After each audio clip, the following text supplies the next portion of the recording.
નમસ્કાર વિદ્યાર્થી મિત્રો, સ્વાગત છે તમારું ફોર યોર એક્ઝામ યુટ્યુબ ચેનલમાં।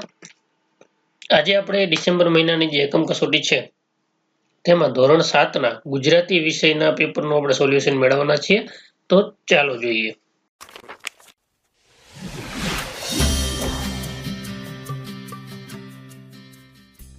પ્રશ્ન 1, ફકરાનું વાંચન કરી નીચે આપેલા પ્રશ્નોના જવાબ આપો। તો અહીંયા તમને એક ફકરો આપેલો છે, એ વાંચી અને તમારે જે પ્રશ્ન આપેલા છે તેના જવાબ આપવાના છે।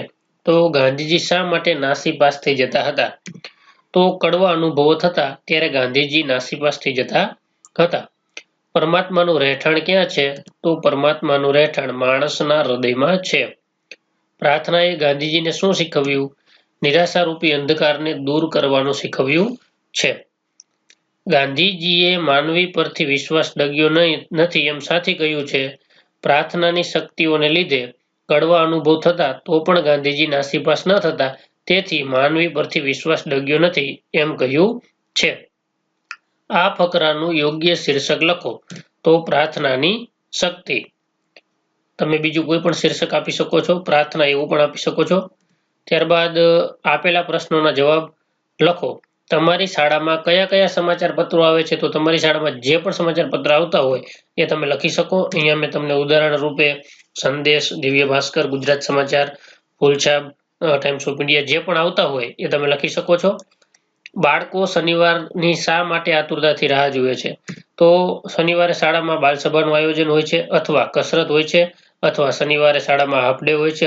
જે પણ તમને લાગે એ તમે લખી શકો છો।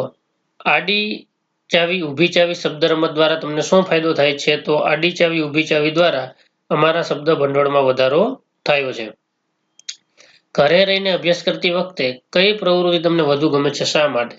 તો ઘરે રહીને અભ્યાસ કરતી વખતે મમ્મી પપ્પા ભણવામાં મદદરૂપ બને છે તે ખૂબ ગમે છે, કેમ કે મમ્મી પપ્પા સાથે વધારે સમય પસાર કરવા મળે છે।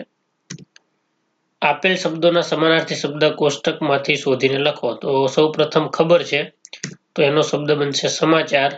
ત્યારબાદ કેળવણી એટલે શિક્ષણ, અને અનોખું એટલે અલગ પણ થાય અને જુદું પણ થાય। ત્યારબાદ યોગ્ય વિકલ્પ પસંદ કરી ખાલી જગ્યા પૂરો। તો ખાલી જગ્યા ઠંડીના કારણે તેના હોઠ ફાટી ગયા હતા।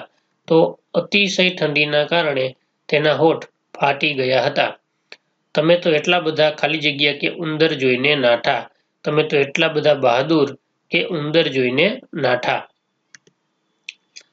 તમને એક જે કોષ્ટક આપેલું છે તેના ઉપરથી આપણે જવાબ આપવાના છે। ગમતાનો કરીએ ગુલાલ દ્વારા પુસ્તક ભંડારનો કયો ગુણ ખબર પડે છે? તો એમને પુસ્તક વાંચનનો શોખ હશે એવું કહી શકાય, અથવા બાળકો પ્રત્યે પણ લાગણી હશે તેવું પણ કહી શકાય, અથવા બ લખી શકાય। નોકરી અંગેની માહિતી કયા પુસ્તકમાંથી મળશે? તો રોજગાર સમાચારમાંથી। રિતેશના દાદીને ઉપરનામાંથી કયું પુસ્તક વધારે ગમશે? તો ભાગવત કથાઓ। તમારા શિક્ષકને રિતેશ જેટલું વળતર મળશે શા માટે? ના, વળતર માત્ર વિદ્યાર્થી માટે જ છે। બિલના આધારે રિતેશના વ્યક્તિત્વની વિશેષતા લખો।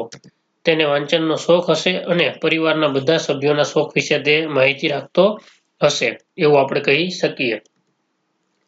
તમારી દ્રષ્ટિએ સારા અક્ષરના ફાયદા કયા કયા છે? તો સારા અક્ષર હોય તો લખાણ વાંચવામાં સરળતા રહે। ખરાબ અક્ષર હોય તો સાચું લખવા છતાં ગુણ ઓછા આવે છે, કેમ કે જે પેપર તપાસતા હોય એને વંચાય જ નહીં કે શું લખેલું છે એટલા માટે। સારા અક્ષરથી સાચું લખીએ તો પૂરા ગુણ મળે છે। એ સિવાય સારા અક્ષર હોય અને જાહેરમાં ક્યાંય લખવાનું થાય તો આપણે સરળતાથી લખી શકીએ, અને જો ખરાબ અક્ષર થતા હોય તો શરમ સંકોચ પણ અનુભવીએ છીએ। એટલા સારા અક્ષરના ઘણા બધા ફાયદા છે। એ સિવાય પણ તમને સારા અક્ષરના વધારે ફાયદા લાગતા હોય તો એ પણ તમે લખી શકો છો। પત્રકાર તરીકે તમે ગામના સરપંચ અથવા તમારા વિસ્તારના ચૂંટાયેલા પ્રતિનિધિને કયા કયા પ્રશ્ન પૂછશો? તો મિત્રો, આ માટે તો તમારા ગામમાં જે પણ પ્રશ્ન હોય, તમને એવું લાગતું હોય કે અમારા ગામમાં આ ટાઈપના પ્રશ્ન છે, અથવા અમારા વિસ્તારમાં આવા પ્રશ્ન છે, તો એના આધારે પ્રશ્ન પૂછી શકાય। અહીંયા મેં 3 પ્રશ્ન બનાવીને આપેલા છે કે ગામના વિકાસ માટે તે શું આયોજન કરશે, એટલે કે ગામમાં જે સુવિધાઓનો અભાવ હોય તેના માટે એમનું શું પ્લાનિંગ છે એ પૂછી શકાય। ગામમાં પાયાની જરૂરિયાત એટલે કે પાણીની તકલીફ હોય, રોડ રસ્તા ના હોય, ગંદકી રહેતી હોય, સ્વચ્છતા ના હોય, અથવા જે સ્ટ્રીટ લાઇટ હોય શેરીમાં એ પણ ના હોય તો એના માટે તમે શું કરશો એ પણ તમે પૂછી શકો. ત્યારબાદ ગામ પર કોઈ આપત્તિ આવે એવા સમયે તે શું પગલાં લેશે. અત્યારે જે COVID-19ની મહામારી છે એવા સમયે ઘણા બધા ગામડાઓમાં બહારના લોકોને પ્રવેશ આપવામાં નથી આવતો.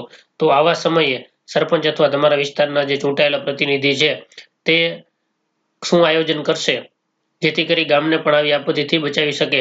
એ માટે તમે ઘણા બધા પ્રશ્ન પૂછી શકો છો. અહીંયા 3 મેં લખેલા છે, તમારે બીજા લખવા હોય તો બીજા પણ તમે લખી શકો છો. મિત્રો, ધોરણ 7નું જે પેપરનું સોલ્યુશન છે તે પૂરું થાય છે. જો મિત્રો આપને વિડીયો ગમ્યો હોય તો વિડીયોને લાઇક કરજો અને તમારા અન્ય વિદ્યાર્થી મિત્રો સુધી, અન્ય WhatsApp ગ્રુપમાં પણ આ વિડીયોને શેર કરજો. હજી સુધી તમે જો અમારી YouTube ચેનલ સબસ્ક્રાઇબ ના કરી હોય તો અમારી YouTube ચેનલને સબસ્ક્રાઇબ કરો અને બાજુમાં રહેલ બેલ આઇકન પ્રેસ કરો, જેથી કરી અમે કોઈ પણ નવો વિડીયો અપલોડ કરીએ તો એની માહિતી તમને મળી જાય. બીજા ધોરણના જે પેપર સોલ્યુશન છે તે પણ ટૂંક સમયમાં જ મૂકવામાં આવશે. અમારી સાથે જોડાયેલા રહો અને અમારી સાથે WhatsAppમાં જોડાવા માટે નીચે WhatsApp ગ્રુપની લિંક પણ આપેલી છે, તેના પર ક્લિક કરી તમે અમારી સાથે જોડાઈ શકો છો. આભાર મિત્રો.